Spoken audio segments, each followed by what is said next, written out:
BNP নেতাদের বক্তব্যে প্রমাণিত হয়েছে তারা দেশের আইন আদালতের কোনো তোয়াক্কা করে না, এমন মন্তব্য করলেন আওয়ামী লীগের সাধারণ সম্পাদক এবং সড়ক পরিবহন ও সেতুমন্ত্রী ওবায়দুল কাদের। বৃহস্পতিবার সকালে মন্ত্রী তার সরকারি বাসভবনে নিয়মিত ব্রিফিংয়ে বিএনপি নেতাদের বিভিন্ন বক্তব্যের জবাবে এমন মন্তব্য করেন। এ সময় শিক্ষার্থীদের প্রতি সংবেদনশীল হয়ে হাব ভাড়ার সিদ্ধান্তটি বাস্তবায়ন করার জন্য পরিবহন মালিক শ্রমিকদের আবারও অনুরোধ করেন তিনি। আইন আদালতের প্রতি আস্থা নেই বলেই বিএনপি নেতারা বলেন বেগম জিয়ার বিদেশে যাওয়ায় আইন কোনো বাধা নয়। এ বক্তব্যের মাধ্যমে প্রমাণিত হয়েছে বিএনপি আইন আদালতের কোনো তোয়াক্কা করে না। দেশে সুপেয় পানির অভাব দূর করতে অভ্যন্তরীণ উৎসকে কাজে লাগিয়ে দীর্ঘমেয়াদী পরিকল্পনা নেওয়া হচ্ছে বলে জানিয়েছেন স্থানীয় সরকার, পল্লী উন্নয়ন ও সমবায় মন্ত্রী তাজুল ইসলাম।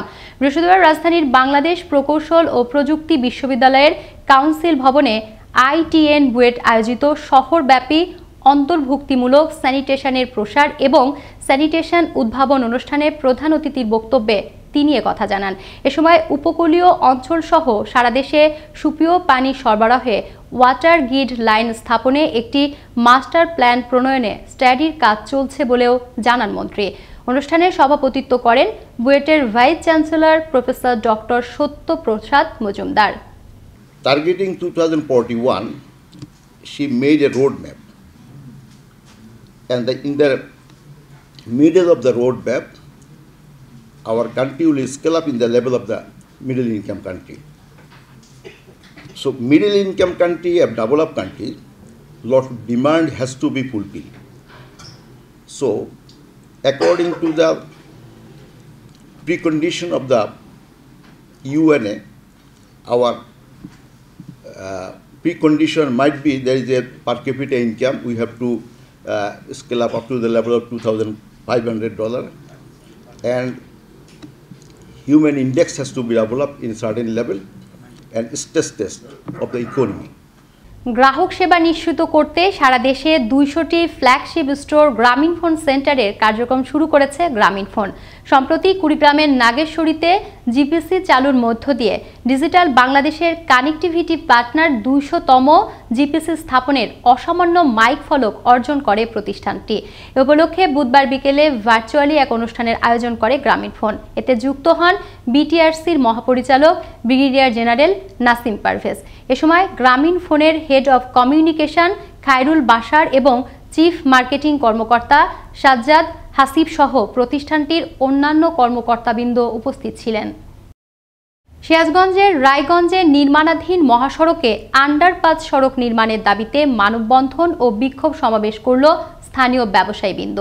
বৃহস্পতিবার সকালে উপজেলার চান্দাইকোনা বাজারে মানববন্ধন অনুষ্ঠিত হয়। এ সময় আগামী 7 দিনের মধ্যে আন্ডারপাস নির্মাণের সিদ্ধান্ত গ্রহণে সংশ্লিষ্ট কর্তৃপক্ষের প্রতি অনুরোধ জানান মানববন্ধনের বক্তারা।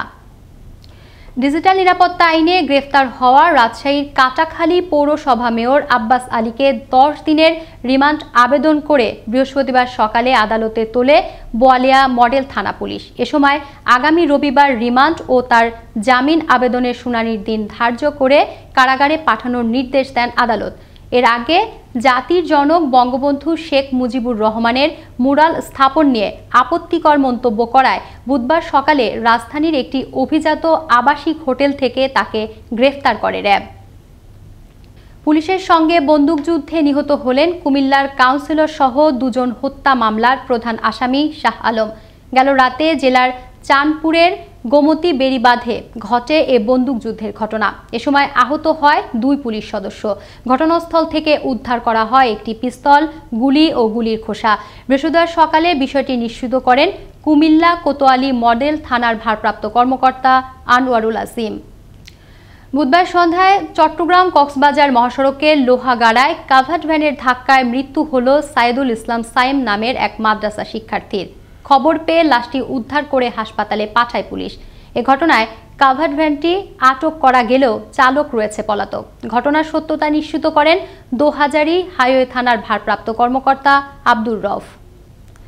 গেল রাতে পটুয়াখালীর কলাপাড়ার শেখ কামাল সেতু টোল প্লাজায় অভিযান চালিয়ে 14 মণ জাটকা ইলিশ জব্দ করে উপজেলা মৎস্য বিভাগ।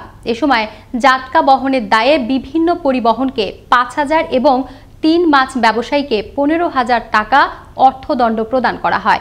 অভিযানে নেতৃত্ব দেন উপজেলার সিনিয়র মৎস্য কর্মকর্তা অপু সাহা।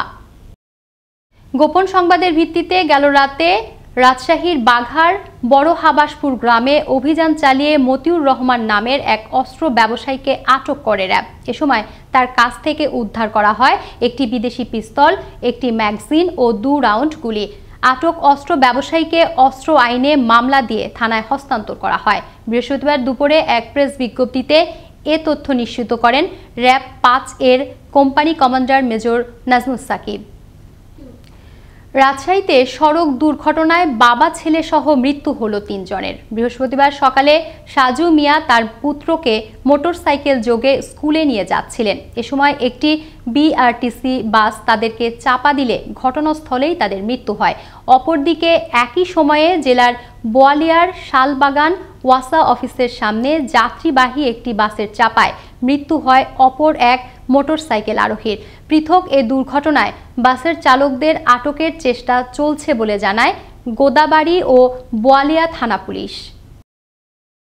পানি ছাড়াও 24 ঘন্টা বেঁচে থাকতে পারা সাকার মাছে সয়লাব এখন দূষিত বুড়িগঙ্গা। বুড়িগঙ্গার তীরে দাঁড়ালেই দেখা মিলবে পানির মধ্যে শত শত সাকার মাছ। প্রথম দিকে মাছটি কেউ কেউ বিক্রির উদ্দেশ্যে ধরলেও খাওয়ার উপযোগী না হওয়ায় এখন আর কেউ ধরছে না। শখের বশে অ্যাকোরিয়ামে পালিত বিদেশি এই মাছ এখন উদ্বেগের কারণ হয়ে দাঁড়িয়েছে। সংশ্লিষ্টদের ধারণা, দ্রুত এ বিষয়ে পদক্ষেপ না নিলে এ মাছ আমাদের দেশীয় প্রজাতির মাছের জন্য হুমকি হয়ে দাঁড়াবে। সহকর্মী আশিক নূরের প্রতিবেদনে থাকছে বিস্তারিত। বুড়িগঙ্গা নদী এখন সাকার ফিশের দখলে, বিপন্ন দেশীয় মাছ। পাখির চোখে এটি বুড়িগঙ্গা নদীর দৃশ্য।